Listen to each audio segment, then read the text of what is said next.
You are listening to the teaching ministry of the Westgate Church of Christ. You can find us on the web at westgatecfc.net. Our morning worship service begins at 10 a.m. each Sunday. Thanks for visiting with us, and God bless. Is when you find what it is that God's purpose is for you. In Jeremiah chapter 29, verses 11 through 14, God said to Jeremiah this, He said, "For I know the plans I have for you, declares the Lord, plans to prosper you and not to harm you, plans to give you hope in a future." God has got something for you right here and right now. "Then you will call on me and come to me and pray to me. And I will listen to you. You will seek me and you will find me when you seek me with all your heart. I will be found by you here and now." I don't know about you, but that's what I'm looking for. I'm looking for the good life.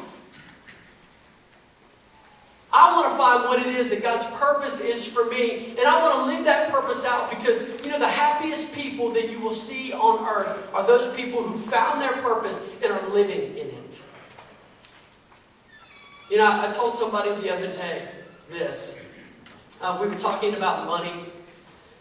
And, because that's what I talk a lot about, because that's what I do. And I was talking to this person. I said, you know what? There are a lot of poor rich people. And there are a lot of rich poor people.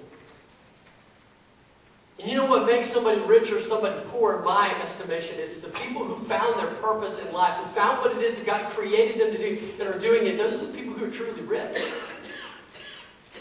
And when you can keep things in perspective, that's when you are truly rich. So once we've correctly defined the destination, that's kind of what we talked about last week, where we want to go, or better yet, where God wants us to go, we've got to find our way there. So once you've chosen your destination, you've got to figure out how you're going to get there, right?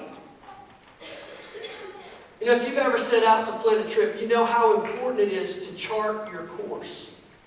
Now, when I was younger, that was pretty awesome because I didn't have to do any of the work. Whenever I was younger, it was Mom and Dad did all the work. Dad charted the course, right? I remember we used to have this big Caprice Classic station wagon. And it was a monster. I think it was, 40 feet long. It had red vinyl seats. It was awesome. It was red, had the wood paneling on the side. You remember that? Yeah, that was awesome.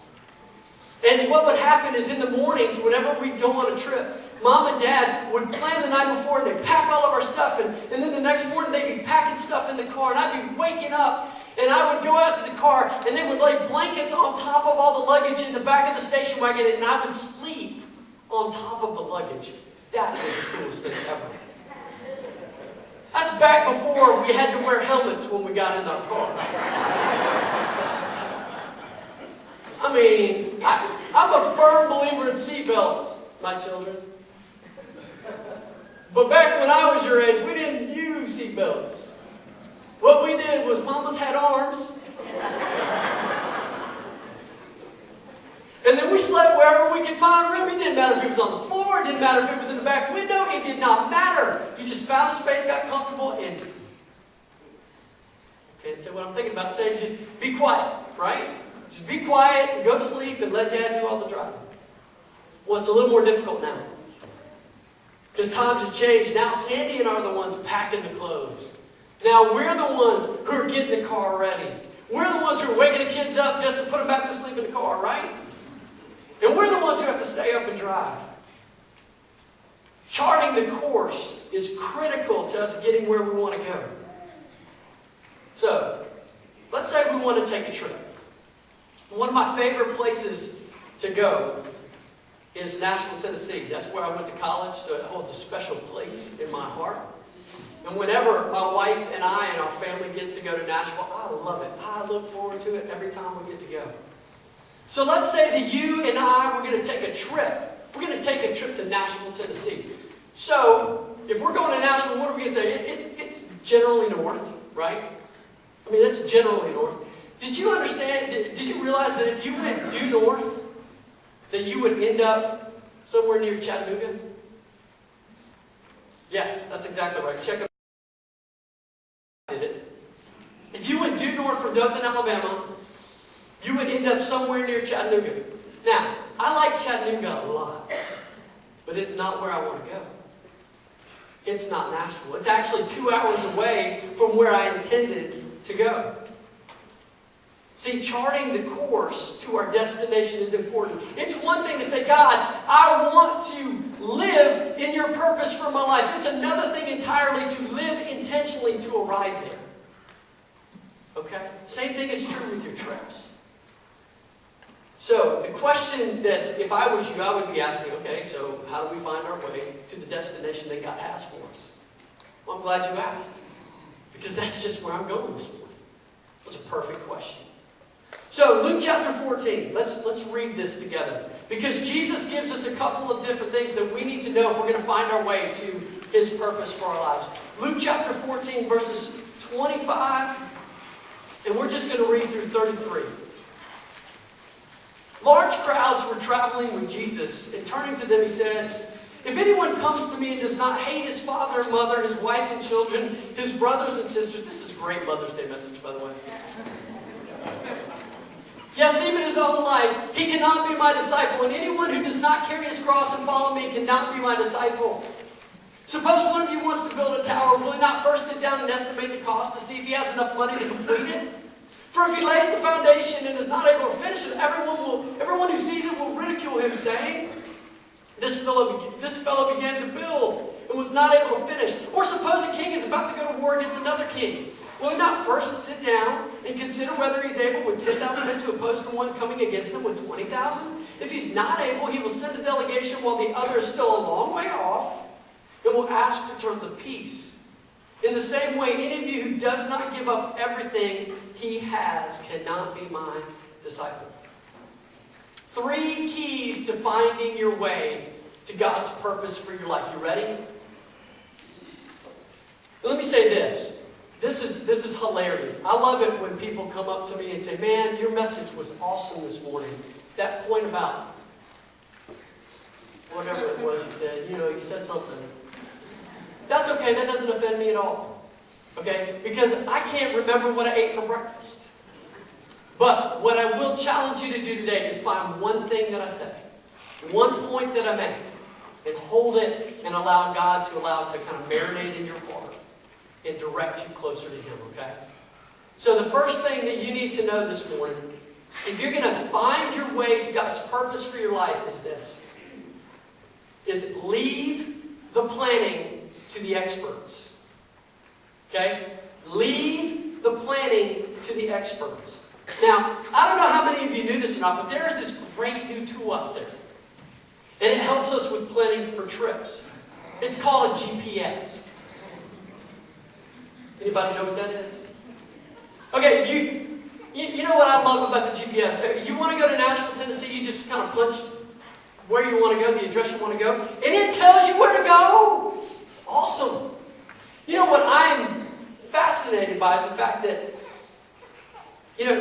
most of us want to listen to Uncle Roy or Aunt May or their best friend Bert, who has a faster way, a faster way to, that has somehow escaped the thousands of man-hours and the millions of dollars that have been spent on developing these GPS systems. That's what I love. Oh, no. Bert told me that if I go down this road and go up the way and, turn left at the water tower, that, I can get out there faster.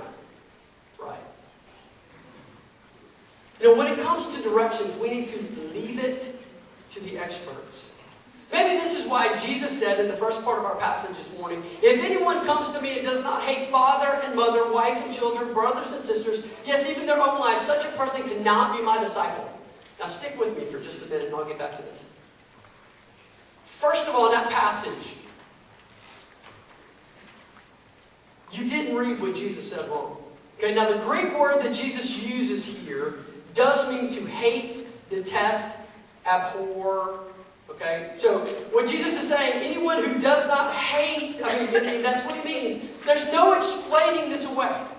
We can't make this passage sound better than it really is. We can't say, well, when Jesus said hate, he didn't really mean hate, he meant this. No, that's what he meant. He said what he meant, and he meant what he said. So what is it that Jesus is trying to get across here? You know, just kind of before I go a little bit further, I don't think we really understand exactly the magnitude. We don't understand the magnitude of what it is that Jesus said. Because back in Jesus' day, there were multiple generations of families living together. And families were much more critical to a person's safety and care than they are even now. Without a family, you were much more susceptible to certain dangers like poverty and theft. And that doesn't even take into account the emotional support that the family gave in the form of relationships day in and day out. Jesus' statement had to have been shocking, and he intended it to be so. Jesus was making an overstatement in order to make his point with maximum impact. Now, this overstatement, for those of you who study the English language, it's called a hyperbole. Okay, so Jesus was using a hyperbole in order to make a point. It's kind of like, your parents have done this to you before, right? They said, I've told you 1,000,000 times to make your bed. Right? That's hyperbole. Have they really told you 1,000,000 times? No. And if you looked at your parents, you're like, seriously? Did you really tell me 1,000,000 times? Then they'd slap you. No, I'm just kidding. But, and maybe you, or how about this one? How many of you have ever been told by your parents, you know, when I was your age, I walked to school uphill, both ways, in the snow, barefoot. Right. They're just making a point, right? Or maybe you used it with your parents. You come home and you're like, I've got a ton of homework. Do you really have a ton of homework? Not really. Or you say, if I can't buy this, I'll just die. No, you won't. The reason we do these things is we're trying to grab, the reason we use these statements is we're trying to grab somebody's attention. And that's exactly what Jesus was doing here. He was trying to grab our attention and say, listen, listen, listen, listen. Your relationship with God has to be so strong. Your commitment to God has to be so strong that your commitments to others look so much weaker in comparison. So you need to love God so much, and you need to be connected so much to God that when people look at your relationships with others, it needs to look like hate. That's what Jesus was saying.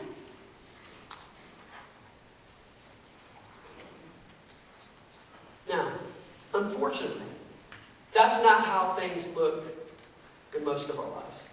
You see, most of us value our relationships with each other more than our relationship with Christ. And we get those things, we flip the script. Let me tell you a story to kind of make that point. There were two hunters that were hunting, and they came to this, what appeared to be an abandoned farm. The barn was sagging, the house was in disrepair, and there were junk cars and parts lying around. The only thing that made it look like a working farm were there were a few chickens and a goat wandering around. So as they enter the yard, they come across this old well, and one hunter says to the other hunter, I wonder how deep that well is. I'm sorry, why do we do that? Why do we make hunters sound like they're all country? I'm sorry. Well, we'll have to drop something. We'll have to drop something down the hole and just listen for the splash. So they looked around. They couldn't find anything. And then all of a sudden they found this old transmission sitting there. So they grab the transmission, they lug it over to the well, and they drop it down the well.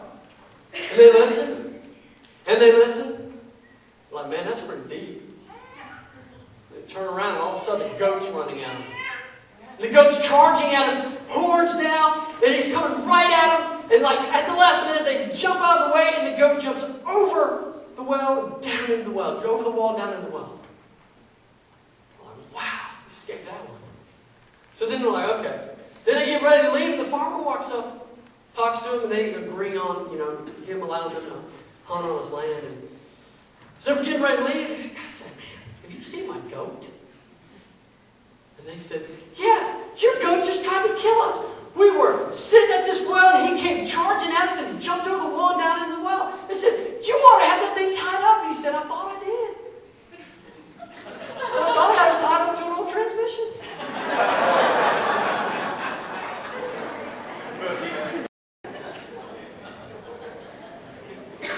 point is this. We follow what we're tied to. We follow what we're tied to. So if you're so entrenched in your relationships with others, you're going to follow those relationships. Now, I'm not telling you that your relationships need to be shallow. I'm not telling you that. I'm not telling you that you don't need to have accountability. I'm not telling you that. But what I am telling you is that your relationship with Christ needs to be so much stronger than your relationships with others if you're going to find the way to the good life. Jesus said in John 14:6 that He is the way and the only way to the Father. So following Jesus then has to take priority over everything else if we're going to find the good life. So, said another way, leave the directions to the expert. The second lesson that we learn from Jesus that is key to finding our ways, that we must learn to get out of our own way if we're going to find the good life. Now, for the last several months, I've been picking at a book written by Jason Selk entitled 10-Minute Toughness. Now, the book is about the process of learning how to train yourself to perform at your best when the lights are on. Now, although the book gives you a lot of techniques to employ, it's basically a book that teaches you how to get out of your own way so that you can perform at your best.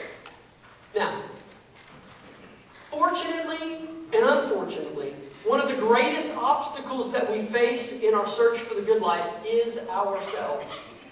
It's fortunate in that if we can learn to get out of our own way, much of the battle is won. It's unfortunate in that it's easier said than done to get out of your own way. Have you ever thought about it? When you wake up, who's there with you? You. When you're hungry, you tell yourself about it. Whenever you see something you like, you kind of point that out to yourself, right? With so much you, it's hard to get out of your own way. This past Thanksgiving, my family, we went to Tennessee for Thanksgiving, and we had a great time. And on our way back, we stopped in Newnan to eat.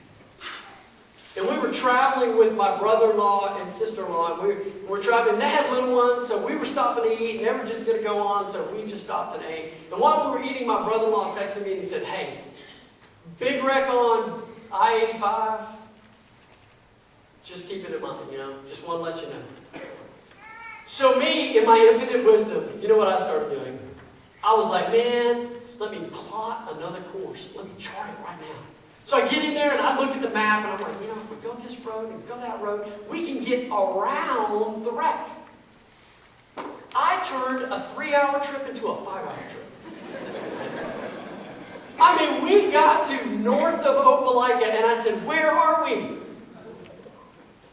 You see, a lot of times that happens to us, right? We get in our own way. Jesus said in Luke 14:26, "If anyone comes to me and does not hate father, mother, wife, and children, brothers and sisters, yes, even their own life, such a person cannot be my disciple. And whoever does not carry their cross and follow me cannot be my disciple." The point I think that Jesus was trying to make is that our relationship with Him must take priority over our relationships with others and over our relationship with ourselves. Whenever we read that we're to pick up our cross and follow Jesus, I'm not sure that we fully understand what it was that Jesus was saying. You see, many of us have mistaken the cross that we're supposed to be carrying as a hardship that's to be dealt with or a misfortune that we have had to bear, right? How many times have you heard someone say, well, that's just the cross I have to bear? That's not at all what Jesus meant by this. Oh, you know what? I've got an ingrown toenail. That's just the cross I have to bear. Oh, you know what? I've got a bad family situation. That's just the cross I have to bear. Oh, you know what? My job is awful. That's just the cross I have to bear. That's not at all what Jesus meant by that statement. When Jesus tells us to pick up our cross, remember back in Jesus' day, the cross was an instrument of torture. It was an instrument of pain. But the one thing you need to know about the cross is it always ended in death. Once you got on the cross, you didn't get off the cross. It always ended in death. So what Jesus is saying here is that if you want to find the good life, if you want to find what it is that you're really looking for, you have to get out of your own way and you've got to learn to die to self. You've got to learn to say, God, I don't like doing things your way sometimes, but I'm going to do it because you know what? You take priority. God, I don't like loving my enemies. And I don't like praying for them. And sometimes I don't even like my friends. But you know what? Because you told me to love them, I'm going to do it. God, I know that, you know what? I may think that people are using the system. Or I may think that people are not doing what they should be doing. But you know what? I'm going to love them anyway because that's what you told me to do. I'm not going to judge. I'm going to love. And I'm going to engage. Even though I don't feel like it.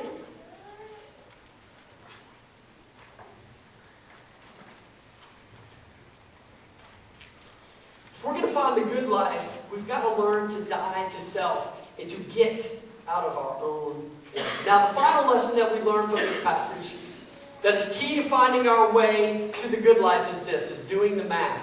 Do the math. Okay? Do the math. Now, what do I mean by that? Well, before embarking on any journey, it's important to do some math, right? I mean, if you're going to go on a trip, you need to sit down, chart the course, think about how much it's going to cost, right? You need to make sure you got enough money to pay for the gas to get to where you're going. You got to plan the meals. You got to think about, am I going through Birmingham or Atlanta at a bad time? Okay, if you're not thinking about that, you are going to be in for a whole heap of trouble.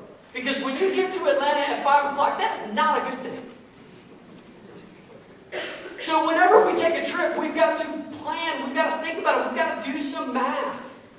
According to the Small Business Administration, 1/3 of all businesses fail within the first 2 years.